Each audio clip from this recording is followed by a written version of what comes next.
അങ്ങനെ ഒരാളെങ്കിലും സഞ്ജു സാംസനെ അടുത്ത വർഷം നടക്കുന്ന വേൾഡ് കപ്പിൻ്റെ സ്ക്വാഡിലേക്ക് എടുത്തു. ഇതിനു മുമ്പ് രവിചന്ദ്രൻ അശ്വിൻ, അതുപോലെ ദിനേശ് കാർത്തിക്, രവിശാസ്ത്രി, സുനിൽ ഗവാസ്കർ, ഒരാരുടെ ടീമിലും സഞ്ജു ഇല്ല വിക്കറ്റ് കീപ്പർ പൊസിഷനിലേക്ക്.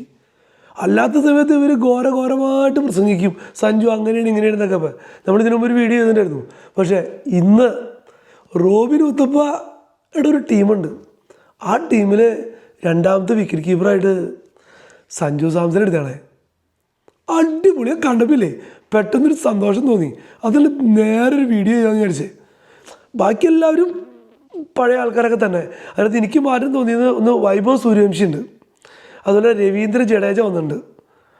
ഇവരൊക്കെ വന്നപ്പോഴേ നമുക്ക് ആ ടീം കണ്ടപ്പോൾ ഒരു ഭയങ്കര സന്തോഷം.